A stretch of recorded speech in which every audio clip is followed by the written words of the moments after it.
Hello student, आशा करते हैं आप लोग बहुत अच्छे होंगे। आज के इस ऑनलाइन सेशन में आप लोगों का बहुत बहुत स्वागत है। हम लोग कक्षा 12 के लिए केमिस्ट्री पढ़ रहे हैं। इसमें लेसन का नाम है उपसंयोजन यौगिक यानी कि कोऑर्डिनेशन कंपाउंड। इसमें आज की क्लास में हम लोग अगली टॉपिक पढ़ेंगे जो कि है आइसोमेरिज्म, जिसको हम लोग समावयवता बोलते हैं। बात समझ में आ गई ना? तो आज की क्लास की हम लोग की टॉपिक क्या है? आइसोमेरिज्म है यानी कि समावयवता है। इसके पहले हम कोऑर्डिनेशन कंपाउंड में आईयूपीएसी नाम हमने कंप्लीट कर दिया है। इसका इंट्रोडक्शन हमने देख लिया है। लिगेंड क्या चीज होता है ये सब हमने कंप्लीट कर लिया है।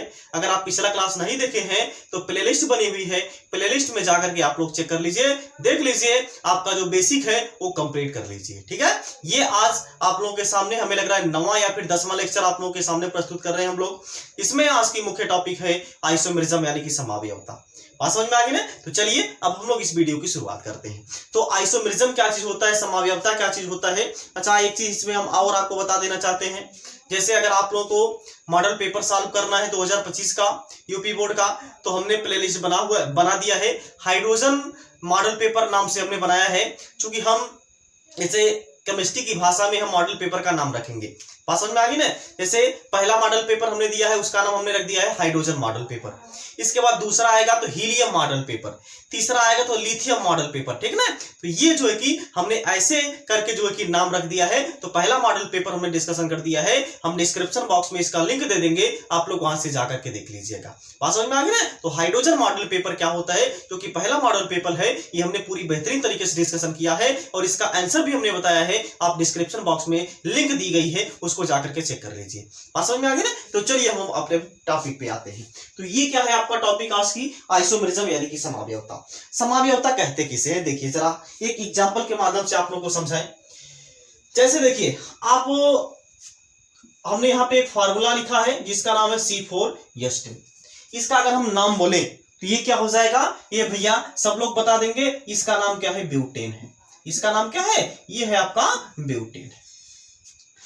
अब अगर हम इसका संरचना बनाए, अगर हम इसकी संरचना बनाए तो इसकी संरचना यानी कि ये हो जाएगी। ठीक है, इसकी संरचना ये हो जाएगी।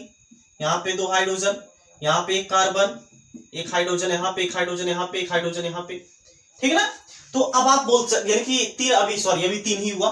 1 हाइड्रोजन और यहाँ पे आपको 1 कार्बन और आपको लगाना है, ये हो जाएगा 4 कार्बन, ये हो जाएगा यहाँ पे हाइड्रोजन, यहाँ पे हाइड्रोजन, यहाँ पे हाइड्रोजन।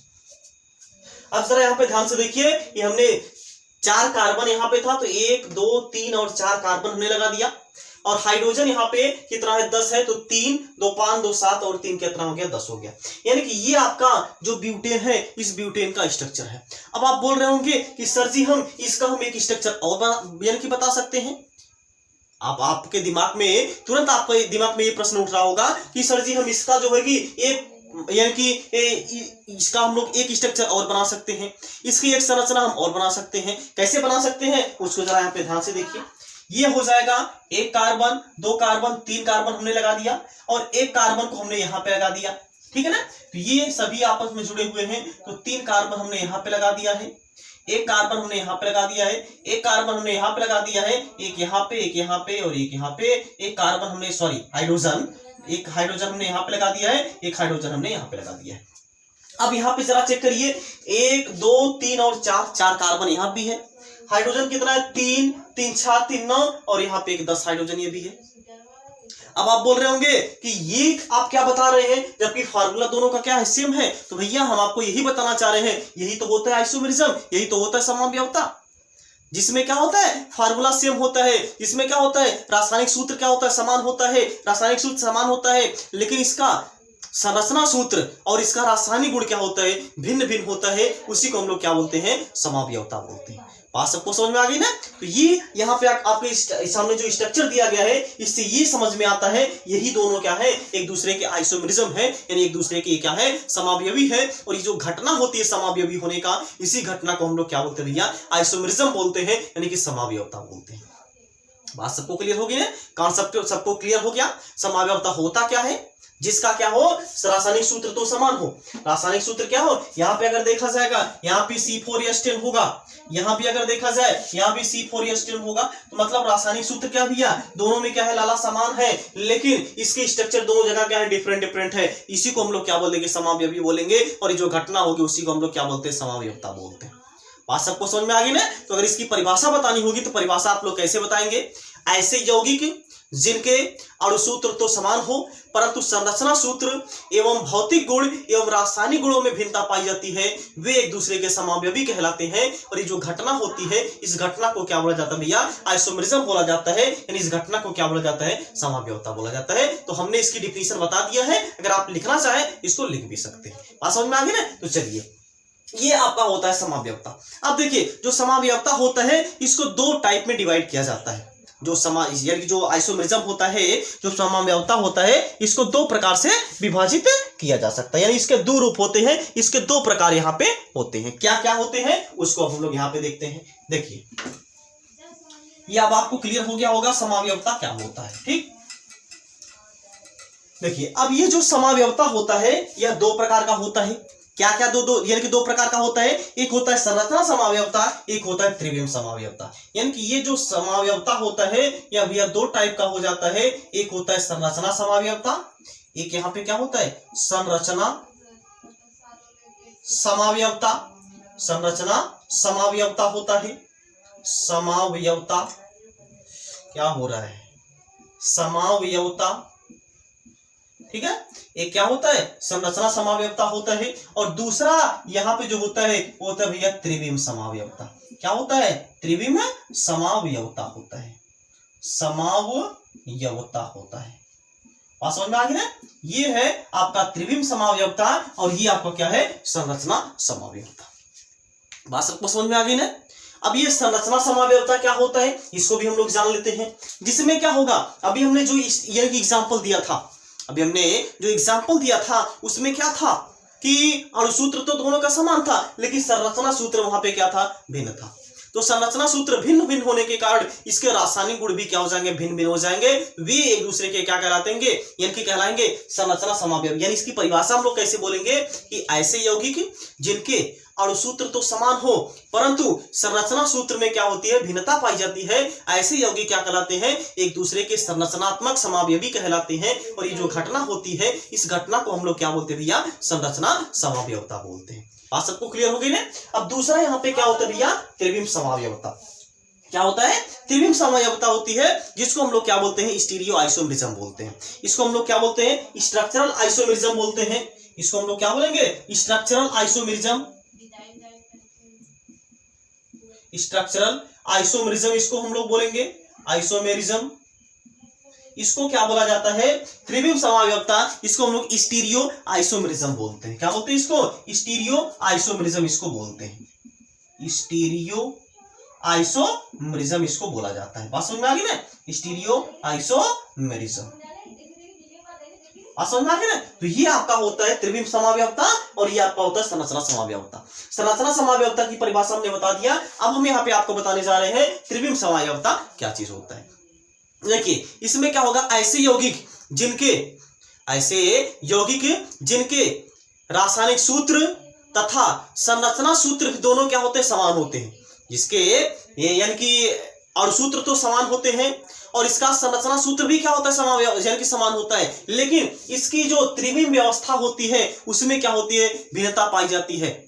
इसमें क्या होती है, भिन्नता पाई जाती है। उसकी जो इसमें जो लिगेंड होते हैं, इस लिगेंडों की व्यवस्था में क्या होती है, यहाँ पे भिन्नता पाई जाती है। ऐसे यौगिक क्या कहलाते हैं, त्रिविम समावयवी कहलाते हैं। और ये जो यानी कि ये जो घटना होती है उस घटना को हम लोग क्या बोलते हैं भैया, त्रिविम समावयवता बोलते हैं। अब देखिए, ये जो आपका त्रिविम समावयवता होता है ये भी आपका दो टाइप का देखने को मिलता है। ये भी आपका दो प्रकार का हो जाता है। पहला इसमें होता है ज्यामितीय समावयवता और दूसरा होता है प्रकाशिक समावयवता। पहला इसमें क्या हो जाता है, ज्यामितीय समावयवता और दूसरा हो जाता है यहाँ पे प्रकाशिक समावयवता। ये क्या है, ज्यामितीय समावयवता और दूसरा यहाँ पे हो जाता है प्रकाशिक समावयवता।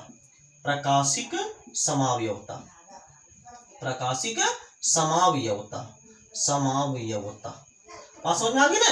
तो ये आपका दो टाइप का हो जाता है, एक होता है आपका ज्यामितीय समावयवता, एक होता है आपका प्रकाशिक समावयवता। बात सबको क्लियर हो गई ना।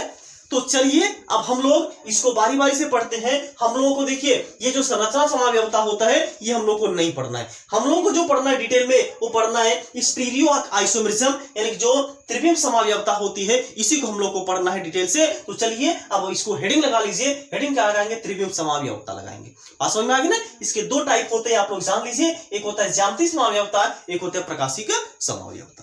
उसके पहले आप लोग इसको नोट कर लीजिए और नोट करने के बाद जो है कि त्रिविम समावयवता आप लोग हेडिंग बनाइएगा। ठीक, नोट कर लीजिए।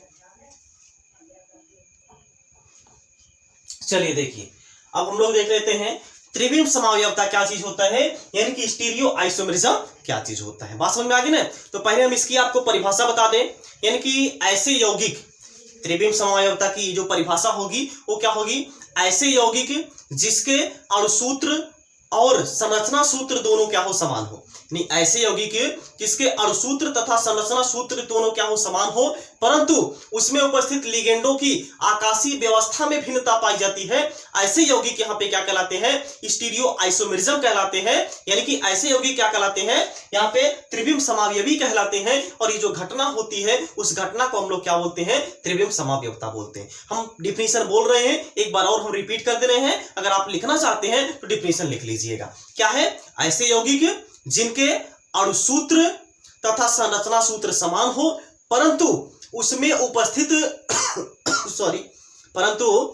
उपस्थित लिगेंडों की आकाशीय व्यवस्था में भिन्नता पाई जाती हो, त्रिविम समावयवी कहलाते हैं। और ये जो घटना होती है यही घटना क्या कहलाती है? त्रिविम समावयवता कहलाती है। अब हमने अभी आपको बताया था जो त्रिविम समावयवता होता है ये दो प्रकार के होते हैं, एक होता है ज्यामितीय समावयवता और एक होता है प्रकाशिक समावयवता। तो सबसे पहले हम लोग क्या पढ़ेंगे? ज्यामितीय समावयवता पढ़ेंगे। अब जरा यहाँ पे ध्यान से देखिए, ज्यामितीय समावयवता की परिभाषा क्या होगी इसको भी पहले हम आपको बता दें, तब जो है कि इसके बारे में हम लोग डिटेल से पढ़ेंगे।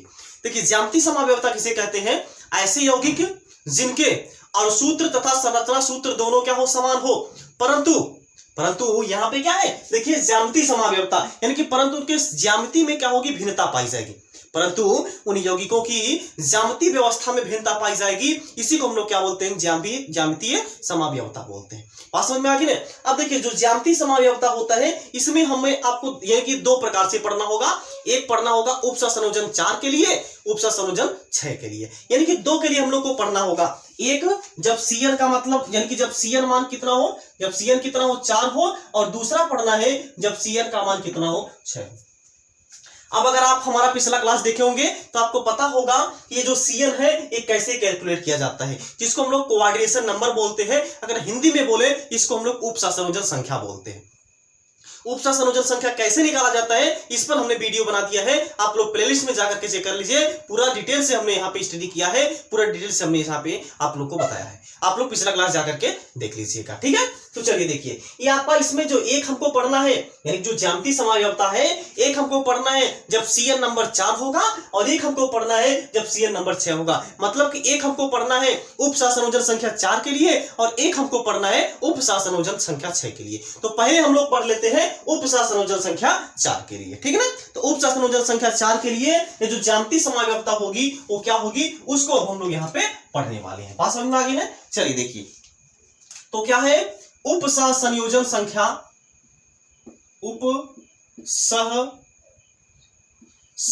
संख्या, उपसंयोजन संख्या 4, उपसंयोजन संख्या 4 यानी उपसंयोजन संख्या 4 के लिए कैसे यहां पे हम लोग जो ज्यामितीय समावयवता है इसको कैसे हम लोग समझेंगे, इसको आप लोग यहाँ पे जरा ध्यान से देखिए। ठीक है, देखिए उपसंयोजन संख्या 4, उपसंयोजन यानी कि Cn नंबर 4 का मतलब यहाँ पे क्या है? यानी जिसमें 4 लोन पेयर ऑफ इलेक्ट्रॉन क्या किया जाएगा? केंद्रीय धातु परमाणु को डोनेट किया जाएगा। बात समझ में आ गई? उसी को हम लोग क्या बोलेंगे? उपसंयोजन संख्या 4 बोलेंगे। यानी वहीं पे क्या होगा? Cn का मान कितना होगा? 4 होगा। बात समझ में आ गई? अब देखिए अगर उपसंयोजन संख्या 4 है, अगर उपसंयोजन संख्या 4 है तो यहाँ पे दो प्रकार का हाइब्रिडाइजेशन देखने को मिलता है। यहाँ पे दो प्रकार का संकरण आपको देखने को मिलेगा। पहला यहाँ पे आपको क्या देखने को मिलेगा? यहाँ पे आपको पहला जो है कि देखने को मिलेगा sp3 संकरण। पहला कौन सा? sp3 संकरण। और दूसरा यहां पे क्या होगा? dsp2 संकरण, dsp2 संकरण। यानी कि अगर देखा जाए तो एक होगा sp3 संकरण और एक होगा dsp2 संकरण। ये दोनों CL नंबर 4 में ही मिलेगा, यानी जब क्वाड्रेशन नंबर 4 मिलेगा उसमें आपका पहला होगा sp3 संकरण और दूसरा यहां पे क्या हो जाएगा? dsp2 संकरण। बात समझ में आ गई ना? इसकी अगर हम आकृति की बात करें तो इसकी जो आकृति होती है, दूसरा अगर हम बात करें इसकी जो आकृति होती है ये कैसी होती है? चतुष्फलकीय होती है। कैसी होती है? चतुष्फलकीय होती है। बात समझ में आ गई ना? इसकी जो आकृति होती है ये कैसी होती है भैया? चतुष्फलकीय होती है, जबकि इसकी जो आकृति होती है वो होती है वर्गाकार। इसकी जो आकृति होती है ये कैसी होती है? इसकी जो आकृति होती है ये होती है वर्गाकार। बात सबको समझ में आ रही है ना? तो ये आपका इसकी आकृति कैसे होगी? वर्गाकार होगी, जबकि इसकी आकृति कैसी होगी? चतुष्फलकीय होगी। वर्गाकार का मतलब यहाँ पे क्या है? ये कैसे बनेगा? चतुष्फलकी का मतलब कैसे बनेगा उसको जरा यहाँ पे ध्यान से देखिए। देखिए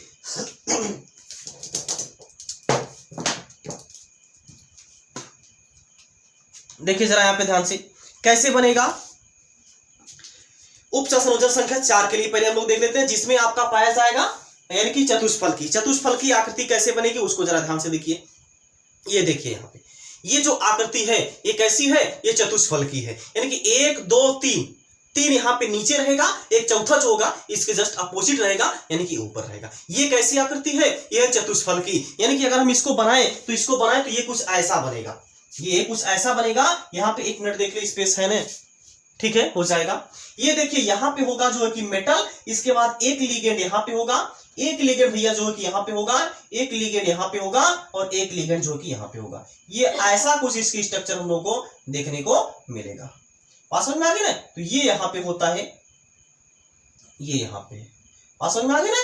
तो ये देखिए ये जो यहाँ पे आपके सामने आकृति दिख रही है ये आकृति कैसी है? ये है भैया आपकी चतुष्फलकी। और वर्गाकार की अगर हम बात करें तो वर्गाकार में तो ये होता है, वर्गाकार में ये होता है आपका एक मेटल होता है, इसके बाद ये आपका 4 कॉर्नर हो जाएगा, एक यहाँ पे लिगेंड होगा, एक यहाँ पे, एक यहाँ पे और एक यहाँ पे। यानी यहाँ पे जो होगा भैया ये लिगेंड प्रेजेंट होगा। अगर हम बात करें तो ये ऐसे कुछ देखने को मिलेगा।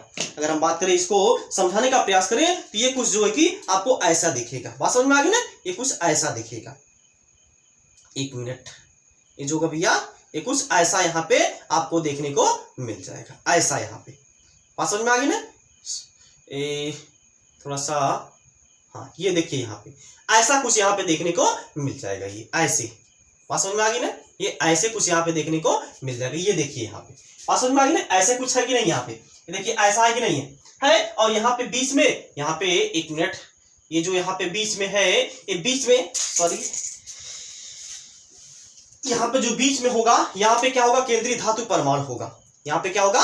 केंद्रीय धातु परमाणु यहाँ पे प्रेजेंट होगा और सभी लिगेंड जो है कि यहाँ पे कॉर्नर पे ऐसे यहाँ पे प्रेजेंट हो जाएंगे, ऐसे कुछ। बात समझ में आ गई? ऐसे कुछ देखिए यहाँ पे बीच में जो है, बीच में क्या रहेगा? लिगेंड रहेगा। इसके बाद ये कॉर्नर आपका हो जाएगा, एक कॉर्नर ये हो जाएगा, एक कॉर्नर ये हो जाएगा, एक कॉर्नर ये, एक कॉर्नर ये आपका कैसा होता है? वर्गाकार होता है, वर्गाकार होता है। वर्गाकार की आकृति कुछ ऐसी आपको देखने को मिलती है और ये जो आपका चतुष्फलकी होता है इसकी आकृति कुछ ऐसे देखने को मिलती है। अब जरा अगर हम बात करेंगे यहाँ पे जो बॉन्ड एंगल होता है, यहाँ पे जो बॉन्ड एंगल होता है ये होता है 109 डिग्री 28 मिनट का होता है। कितना होता है? 109 डिग्री 28 मिनट का होता है। जबकि यहाँ पे अगर हम बात करें ये जो बॉन्ड एंगल होता है भैया ये होता है 90 डिग्री का। बात समझ में आ गई ना? यहाँ पे 2 लिगेंडों के बीच का जो बॉन्ड एंगल होता है ये 90 डिग्री का होता है और यहाँ पे 2 लिगेंडों के बीच का जो बॉन्ड एंगल होता है तो होता है 109 डिग्री 28 मिनट का होता है। बात समझ में आ गई ना? अब एक चीज यहाँ पे आपको ये भी हम बता देना चाहते हैं, ये आपका क्या है? ज्यामिति समावयवता, मतलब जिसकी ज्यामिति में क्या होगा? भिन्नता पाई जाएगी। और एक चीज हमेशा अपने दिमाग में आप रखिए, अगर सिमेट्रिकल होगा मतलब अगर सममित होगा तो उसमें ज्यामिति समावयवता देखने को नहीं मिलेगी। अगर इसमें सममित होगा तो यह ज्यामिति समावयवता इसमें देखने को नहीं मिलेगी। बात समझ में आ गई ना? और अगर हम आपको थोड़ा सा हम आपको ये भी बता देना चाहते हैं, ये जो चतुष्फलकी यौगिक होते हैं यानी कि ये जो टेट्राहाइड्रल होते हैं ये ज्यामिति समावयवता को रिप्रेजेंट नहीं करते हैं। क्यों? क्योंकि इसकी ज्यामिति में कोई भी डिफरेंसेस नहीं देखने को मिलता है। क्योंकि इसकी जो ज्योमेट्री होती है इसमें कोई भी परिवर्तन देखने को नहीं मिलता है। अब आप बोलेंगे ऐसा क्यों, तो देखिए हम एक बार फिर से एग्जांपल के थ्रू आप लोग को बता देते हैं। देखिए ये जैसे है आपका चतुष्फलकी, कुछ ऐसा ही होगा। चतुष्फलकी अगर हम बात करें चतुष्फलकी की तो कुछ ऐसा ही होगा। ये यहाँ पे है, ये देखिए यहाँ पे ये जो आकृति आपके सामने दिख रही है यही कैसी है, चतुष्फलकी आकृति है। अब बताइए, अब एक चीज थोड़ा सा हम पेन जो है कि चेंज करें। पेन जो है कि अगर हम चेंज कर दें यहाँ पे, हम अगर हम यानी कि रेड वाली ले, ये देखिए यहाँ पे सबका, देखिए सबका कलर जो कि डिफरेंट है, आपको ध्यान देना है। अब यहाँ पे इसकी आकृति कुछ ऐसी ही दिख रही है। अब जरा ध्यान दीजिए, अगर हम ये वाला जो पेन है, ये जो नीली वाली पेन है, इसको अगर हम उठा करके यहाँ पे कर दे, इसको अगर हम उठा करके यहाँ पे कर दे, क्या स्ट्रक्चर में कोई चेंजिंग देखने को मिलेगा? बिल्कुल नहीं चेंजिंग देखने को मिलेगा, क्योंकि हमने यहाँ पे क्या किया है, अगर हम ऐसे कर दे, ये थोड़ा सा देखने में आपको अटपटा लगेगा, थोड़ा सा ये जो है कि ऐसे लिखेगा, सभी तरफ से ये जो होगा ये सेम देखने को मिलेगा। इसमें प्लेन ऑफ सिमेट्री होगी, मतलब कि इसकी स्ट्रक्चर जो कि परिवर्तित नहीं होगी, चाहे आप जिधर से देखेंगे उसी को हम लोग क्या बोलते हैं, प्लेन ऑफ सिमेट्री बोलते हैं, सममित उसी को हम लोग बोलते हैं। सममित का मतलब क्या होता है, चाहे आप ऊपर नीचे दाएं बाएं चाहे जहां से भी देख डालें, अगर उसकी स्ट्रक्चर में, अगर उसकी आकृति में कोई भी परिवर्तन देखने को नहीं मिलता है, उसी को हम लोग क्या बोलते हैं, सममित बोलते हैं, उसी को हम लोग क्या बोलते हैं, सिमेट्रिकल बोलते हैं। तो ये जो चतुष्फलकी होता है, ये जो टेट्राहेड्रल होता है, एक ऐसा होता है, जो टेट्राहेड्रल होता है एक ऐसा होता है, यहाँ पे सममित होता है, सिमेट्रिकल होता है। सिमेट्रिकल होने के कारण इसमें कोई भी चेंजिंग देखने को नहीं मिलता है, इसीलिए यहाँ पे ज्यामितीय समावयवता देखने को नहीं मिलते। क्योंकि ज्यामितीय समावयवता हम लोग कहते किसे हैं, जिसकी ज्यामिति में डिफरेंसेस हो, इसका अणुसूत्र भी समान हो, संरचना सूत्र भी समान हो, लेकिन इसकी ज्यामिति में भिन्नता पाई जाती है। क्या इसकी ज्यामिति में भिन्नता पाई जाएगी? क्या इसकी ज्यामिति जो होगी चेंज हो जाएगी? बिल्कुल चेंज नहीं होगी। जब इसकी ज्यामिति नहीं चेंज हो रही है तो यहाँ पे जो ज्योमेट्रिकल आइसोमेरिज्म है, इसमें जो चतुष्फलकी अगर यौगिक है, इसमें कोई भी ज्यामितीय समावयवता देखने को नहीं मिलेगी। तो आप बोलेंगे इसका मतलब ये है भैया, ये जो ज्यामितीय समावयवता होगी केवल CN नंबर 4 में, यानी कि CN नंबर 4 में आपका जो चतुष्फलकी होगा इसमें देखने को तो कदापि नहीं मिलेगी। इसमें जो देखने को मिलेगी वो वर्गाकार में, यानी कि जो वर्गाकार कंपाउंड होंगे, वर्गाकार जो कॉम्प्लेक्स कंपाउंड होंगे, उसी में केवल ये जो ज्यामितीय समावयवता होगी ये देखने को मिलेगी। अब आपको समझ में आ गया होगा कि जो चतुष्फलकी संकुल यौगिक होते हैं इसमें ज्यामितीय समावयवता क्यों देखने पे नहीं मिलती है। ऐसा इसलिए होता है क्योंकि इसमें प्लेन ऑफ सिमेट्री होता है, इसकी ज्यामिति में कोई भी डिफरेंसेस देखने को नहीं मिलता है। इसीलिए ये जो चतुष्फलकी यौगिक होते हैं, यानी कि ये जो चतुष्फलकी यौगिक होते हैं, टेट्राहेड्रल यौगिक होते हैं, कॉम्प्लेक्स होते हैं, ये कभी भी ज्योमेट्रिकल आइसोमेरिज्म को रिप्रेजेंट नहीं करते हैं, ज्यामितीय समावयवता को प्रदर्शित नहीं करते हैं। बात सबको क्लियर हो गई? तो चलिए अब हम लोग देख लेते हैं आकृति, यानी कि जो वर्गाकार होगा, यानी कि जो उपसरा संयोजन संख्या 4 होगा, इसमें जो वर्गाकार होगा इसमें कितने टाइप से जो कि देखने को मिलेगा ज्योमेट्रिकल आइसोमेरिज्म, क्या होगा, कैसे होगा, ये हम लोग इसको डिटेल में पढ़ने वाले हैं। अब इसमें आपको क्लियर हो गया होगा इसमें जो कि ज्यामितीय समावयवता देखने को नहीं मिलेगी। क्लियर? इसको पहले आप लोग एक बार नोट कर लीजिए। चलिए अब हम लोग देखते हैं उपसरा संयोजन संख्या 4, जिसमें वर्गाकार। ठीक है, वर्गाकार आप लोगों को पढ़ना है इसमें, क्योंकि वर्गाकार में ही जो होगा ज्यामितीय समावयवता देखने को मिलेगा, चतुष्फलकी में तो नहीं मिलेगा। क्यों नहीं मिलेगा? क्योंकि उसमें प्लेन ऑफ सिमेट्री होती है। बात समझ में आ गई ना? हाँ, वो सममित होता है, सममित होने के कारण उसमें ज्यामितीय समावयवता देखने को नहीं मिलता है। अब देखिए वर्गाकार जो, यानी कि जो वर्गाकार होता है कॉम्प्लेक्स कंपाउंड, इसमें भी कुछ कॉम्प्लेक्स ऐसे होते हैं जो ज्यामितीय समावयवता को रिप्रेजेंट नहीं करते हैं। कौन कौन से ऐसे यौगिक होते हैं उसको जरा यहाँ पे ध्यान से देखिए।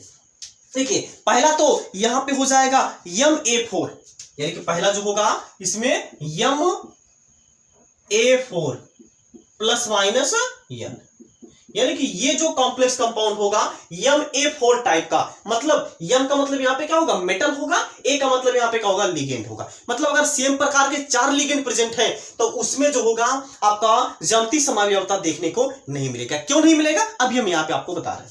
दूसरा यहाँ पे आपका हो जाएगा भैया, दूसरा यहाँ पे हो जाएगा, दूसरे की अगर हम बात करें ये हो जाएगा MA3B, यानी कि ये हो जाएगा MA3B और यहां पे प्लस माइनस N, और तीसरा यहां पे हो जाएगा MA3B प्लस माइनस N, यानी कि ये जो 3 प्रकार के कॉम्प्लेक्स होते हैं ये जो 3 प्रकार के कॉम्प्लेक्स कंपाउंड होते हैं इसमें ज्योमेट्रिकल आइसोमेरिज्म यानी कि ज्यामितीय समव्यवता देखने को नहीं मिलती है। क्यों नहीं मिलती है, अब इसका रीजन आप लोग समझिए। देखिए अभी हमने आपको ये यानी कि एक चीज ये बताया था कि अगर प्लेन ऑफ सिमेट्री होगी, अगर यहाँ पे प्लेन ऑफ सिमेट्री होगी तो कोई भी यानी कि जो अगर प्लेन ऑफ सिमेट्री होगी तो वह ज्यामितीय समव्यवता को रिप्रेजेंट नहीं करेगा। ये अभी हमने आपको बताया था। अब जरा यहाँ पे पहला वाला एग्जांपल को आप लोग समझिए, MA4 + -M, मतलब कि एक लिगेंड यानी कि एक मेटल होगा और लिगेंड यहाँ पे कितना होगा, 4 होगा। अब हम 4 टाइप के लिगेंड लगा रहे हैं। देखिए जैसे देखिए अगर हम एग्जांपल की बात करें तो ये हो जाएगा आपका, इसके बाद ये है, ठीक, ये आपका 3 हो गया। इसके बाद यानी कि सभी, हालांकि यहाँ पे पेन थोड़ा सा कम है, आप लोग इसको जरा समझिएगा। ये देखिए आपका है 4 और ये आप समझिएगा ये चारों जो लिगेंड है 1 2 3 और यहाँ पे 1 4, ये चारों समान प्रकार के लिगेंड है। तो आप भैया थोड़ा सा दिमाग लगाइए, थोड़ा सा अपने भेजे पे जोर डालिए कि क्या है, अगर समान प्रकार के लिगेंड होंगे भैया, चाहे आप इधर से झांक करके देखिए, चाहे ऊपर से झांक करके देखिए, चाहे नीचे में से झांक करके देखिए, चाहे दाएं से झांक करके देखिए, चाहे बाएं से झांक करके देखिए, सभी प्रकार से आप लोगों को सेम दिखाई देगा। बात समझ में आ गई ना? चाहे आप ऊपर से देखिए, चाहे नीचे से देखिए, चाहे दाएं से देखिए, चाहे बाएं से देखिए, अब सभी में आप लोगों को समान प्रकार की संरचना दिखाई देगी। क्या संरचना में इसकी कोई परिवर्तन होगा? क्यों नहीं होगा? क्योंकि यहाँ पे क्या है, यानी कि A4 मतलब समान प्रकार के यानी कि 4 लिगेंड है। ये सभी लिगेंड क्या है, समान भी है, चाहे हम इधर से देखें, चाहे इधर से, चाहे इधर से, चाहे इधर से, कोई फर्क नहीं पड़ने वाला है। इसकी संरचना में कोई भी परिवर्तन देखने को नहीं मिलता है। तो मतलब कि यहाँ पे क्या है, प्लेन ऑफ सिमेट्री है, एक ऐसा है, सममित है। तो सममित होने के कारण इसमें जो होगा भैया, यह ज्योमेट्रिकल आइसोमेरिज्म रिप्रेजेंट नहीं करेगा, इसमें ज्यामितीय समव्यवता देखने को नहीं मिलेगा। ये बात सबको क्लियर हो गई ना? तो क्यों नहीं मिलेगा? क्योंकि यहाँ पे क्या मिल रही है, प्लेन ऑफ सिमेट्री मिल रही है। और हमेशा अपने भेजे में इसको बिठा लीजिए, अगर प्लेन ऑफ सिमेट्री मिलेगी तो ज्योमेट्रिकल आइसोमेरिज्म कभी भी रिप्रेजेंट करेगा ही नहीं। चाहे जितनों भी कंडीशन लगा लीजिए, उसमें प्लेन ऑफ सिमेट्री आपको देखने को नहीं मिलेगा। कब? जब सिमेट्रिकल होगा, यानी कि जब सममित होगा। बात समझ में आ गई? तो पहला आपको रीजन समझ में आ गया, जो MA4B यानी कि +-M होगा, ये कभी भी ज्यामितीय समव्यवता रिप्रेजेंट नहीं करेगा। दूसरा आप देखिए क्या है, MA3B, MA3B मतलब कि A जो होगा एक प्रकार का लिगेंड होगा जो कि 3 होगा, और B जो होगा अलग प्रकार का लिगेंड होगा। अब इसको जरा समझिए, देखिए ये आपका हो जाएगा, आपको एक जो है कि डिफरेंट लिगेंड लेना है। बात समझ में आ गई ना? एक मिनट, ये जो होगा, ये देखिए, ये जो मार्कर है ये आप ब्लू समझ, यानी कि रेड है, ठीक है ना? ये देखिए, अब जरा यहाँ पे ध्यान से समझिएगा, इसको आप लोग ध्यान से समझिएगा। देखिए ये आपका एक रेड मार्कर ये है, एक रेड मार्कर ये है, यानी कि एक लिगेंड ये है समान प्रकार का, ये समान प्रकार का लिगेंड है, ये भी किस प्रकार का लिगेंड है, समान प्रकार का लिगेंड है। बात समझ में आ गई ना? तो क्या यहाँ पे आपको प्लेन ऑफ सिमेट्री नहीं दिख रही है? तो चाहे आप इधर से देखिए, चाहे इधर से देखिए, चाहे इधर से देखिए, आपको यहाँ पे क्या होगा, समान प्रकार से दिखाई देगा। अगर आपको नहीं समझ में आ रहा है, हम क्या करें, इसकी स्ट्रक्चर हम थोड़ा सा चेंज कर रहे हैं, इसकी भैया स्ट्रक्चर हम थोड़ा सा चेंज कर रहे हैं लाला। तो इसकी जब हम लोग स्ट्रक्चर चेंज करेंगे तो इसको हम यहाँ पे कर रहे हैं, इसको हम यहाँ पे कर रहे हैं, सॉरी, इसको हम यहाँ पे कर रहे हैं और इसको जो कि भैया हम यहाँ पे कर दे रहे हैं। अब देखिए जरा यहाँ पे ध्यान से, क्या कोई चेंजिंग यहाँ पे देखने को मिला? जैसा था, ये तीनों एक प्रकार के थे, ये तीनों यहाँ पे समान प्रकार के थे, तो समान प्रकार के अब भी हैं। अब इसको आप, अगर हम इसको यहाँ पे लगाएं, इसको अगर हम यहाँ पे लगा दें, अब जरा यहाँ पे ध्यान से देखिए, थोड़ा सा इसको अब हम यहाँ पे लगा रहे हैं, इसको हम यहाँ पे, अब जरा ध्यान से देखिए, फिर भी तो आपको वही दिख रहा है, ये 3 1 2 3 ये समान प्रकार के लिगेंड एक ही साथ जुड़ रहे हैं।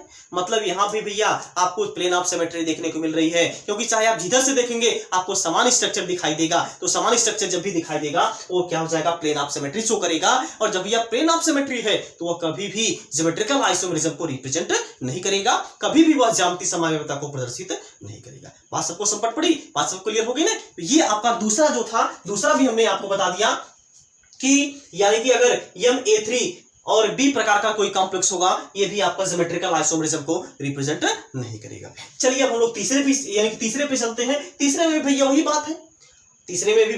वही बात है, अब हम क्या करें, A जो है कि एक प्रकार का लिगेंड ले और B जो है कि 3 प्रकार का लिगेंड ले अलग अलग। देखिए अब जैसे हम यानी कि जो नीली वाली पेन है, नीली वाली पेन हम जो कि कितना ले रहे हैं, 3 ले रहे हैं, और जो रेड वाला है उसको हम 1 कर दे रहे हैं। ये देखिए आपका रेड वाला 1 हो गया है। बात समझ में आ गई ना। ये हो गया एक लिगेंड यानी कि ये हो गया, और इसके बाद फिर एक लिगेंड जो कि भैया यहाँ पे हमने लगा दिया। ये देखिए यहाँ पे, ये देखिए है 4 प्रकार के लिगेंड हो गए, 1 2 3 और यहाँ पे 4। अब जरा इसको समझिए, अब जरा ध्यान से देखिए, वही बात इसमें भी पड़ गई। इसमें क्या था, ये जो रेड वाला था, रेड वाला 3 था, और इसमें अब ये जो ब्लू वाला है, ब्लू वाला आपका 3 हो गया। इसको आप ऐसे समझिए, रेड आपका देखिए 1 है और ब्लू वाला आपका कितना है, 3 है। चाहे हम इसको यहाँ पे हटा करके करें, इसको हम यहाँ पे हटा करके करें, फिर भी यहाँ पे कोई चेंजिंग नहीं देखने को मिलेगा, क्योंकि भाई ये तीनों लिगेंड यहाँ पे क्या है, समान प्रकार से है, समान साइड में प्रेजेंट है। चाहे आप इसको, चाहे जहां पे भैया इसको आप चाहे घुमाना चाहे इसको आप घुमा सकते हैं, फिर भी आपको इसमें स्ट्रक्चर में कोई भी चेंजिंग देखने को नहीं मिलेगा। मतलब भैया यहाँ पे भी क्या है, प्लेन ऑफ सिमेट्री मिल जा रही है। यहाँ पे क्या है, सममित है ये। तो जब भैया सममित है, आपके भेजे में तुरंत घुस जाना चाहिए, ये ज्योमेट्रिकल आइसोमेरिज्म को रिप्रेजेंट करेगा ही नहीं। क्यों नहीं करेगा, क्योंकि भैया यहाँ पे क्या है, प्लेन ऑफ सिमेट्री है। यहाँ पे क्या है, सममित है, प्लेन ऑफ सिमेट्री है। प्लेन ऑफ सिमेट्री प्रेजेंट होने के कारण ये भी ज्योमेट्रिकल आइसोमेरिज्म को रिप्रेजेंट नहीं करेगा। अब सबको क्लियर हो गया होगा। इसके बाद जो कॉम्प्लेक्स कंपाउंड है कुछ, वो जो होंगे ज्योमेट्रिकल आइसोमेरिज्म को रिप्रेजेंट करेंगे। कौन कौन से ऐसे कॉम्प्लेक्स कंपाउंड है जो ज्योमेट्रिकल आइसोमेरिज्म को रिप्रेजेंट करेंगे, जो ज्योमेट्रिकल आइसोमेरिज्म को शो करेंगे, उसको यहाँ पे हम शो कर देते हैं। यहाँ पे हम आपको लिख देते हैं। केवल 4 प्रकार का ऐसा होगा। पहला यहाँ पे हो जाएगा, इधर हम लिखें, पहला यहाँ पे हो जाएगा M a2b2 plus minus n, यानी कि M a2b2 plus minus n प्रकार का जो कॉम्प्लेक्स होगा, इसमें आपको ज्योमेट्रिकल आइसोमेरिज्म देखने को मिल जाएगा। इसके बाद दूसरा यहाँ पे जो होगा, ये हो जाएगा Ma2bc, यानी क्या हो जाएगा, Ma2bc, ठीक है ना, प्लस माइनस n। ये भी आपका ज्योमेट्रिकल आइसोमेरिज्म को रिप्रेजेंट करेगा, क्योंकि इसमें प्लेन ऑफ सिमेट्री आपको देखने को नहीं मिलेगी। इसके बाद तीसरा जो होगा यहाँ पे, ये हो जाएगा MABCD, यानी क्या हो जाएगा, MABCD प्लस माइनस n। इसमें भी देखिए आपको प्लेन ऑफ सिमेट्री देखने को नहीं मिलेगा। इसके बाद चौथा हो जाएगा MAB का होल ट्वाइस। चौथा जो होगा ये हो जाएगा भैया MAB का होल ट्वाइस, यानी कि ये जो 4 प्रकार के कॉम्प्लेक्स होंगे, ये जो 4 प्रकार के कॉम्प्लेक्स होंगे, ये जो होंगे ज्योमेट्रिकल आइसोमेरिज्म को रिप्रेजेंट करेंगे। और ये जो कॉम्प्लेक्स होंगे 3 प्रकार के, इसमें ज्योमेट्रिकल आइसोमेरिज्म शो नहीं किया जाएगा। क्यों नहीं शो किया जाएगा इसमें, क्योंकि ये सब क्या होते हैं, प्लेन ऑफ सिमेट्री होते हैं। कैसे प्लेन ऑफ सिमेट्री होती है हमने आपको बता दिया। इसके बाद ये जो होते हैं प्लेन ऑफ सिमेट्री नहीं होते। कैसे नहीं होते हैं, ये सब भैया हम लोग बारी बारी से इसको देखेंगे, लेकिन इसको हम लोग अगले क्लास में देखेंगे, क्योंकि वीडियो ज्यादा सा यानी कि थोड़ा सा लंबा हो जाएगा। लंबा हो जाता है, थोड़ी सी समस्या होती है अपलोड करने में, इसीलिए हम यहीं पे वीडियो समाप्त करेंगे। इसके बाद अगले वीडियो में हम लोग पढ़ेंगे ये जो Ma2b2 है, या फिर जो भी 4 प्रकार का लिगेंड है यानी कि कॉम्प्लेक्स है, ये कैसे ज्योमेट्रिकल आइसोमेरिज्म को रिप्रेजेंट करते हैं। तो इसको हम लोग जो कि अगले क्लास में रिप्रेजेंट करेंगे, अगले क्लास में इसको हम लोग देखेंगे। ये जो था, ये क्या था, ज्यामितीय समावयवता को नहीं प्रदर्शित करेंगे, और ये जो होंगे ये ज्यामितीय समावयवता को प्रदर्शित करेंगे। इसके पहले आप लोग इसको नोट कर लीजिए। हो गया, ओके। तो आज की क्लास में बस इतना ही। अगले क्लास में हम लोग ये सब कॉम्प्लेक्स के बारे में डिटेल से पढ़ेंगे, और ये थोड़ा सा इंपॉर्टेंट होता है, इसको आप लोग जरूर से जरूर ध्यान से पढ़िएगा। और नोट्स भैया जो कि अपना कंप्लीट कर लीजिएगा, और हो सके तो अपने सभी दोस्तों के साथ, मित्रों के साथ जरूर से जरूर इस लिंक को शेयर कर दीजिए, ताकि वो सब भी इतने आसान भाषा में और इतने अच्छे तरीके से अपना जो कि नोट्स कंप्लीट कर पाए और अपनी पढ़ाई को जो कि जारी कर पाए। बात समझ में आ गई ना। इसी के साथ हम लोग मिलते हैं नेक्स्ट क्लास में। तब तक आप लोग जान रहिए, स्वस्थ रहिए, मस्त रहिए, और अपने माता पिता का ख्याल रखिए। जय हिंद, जय भारत।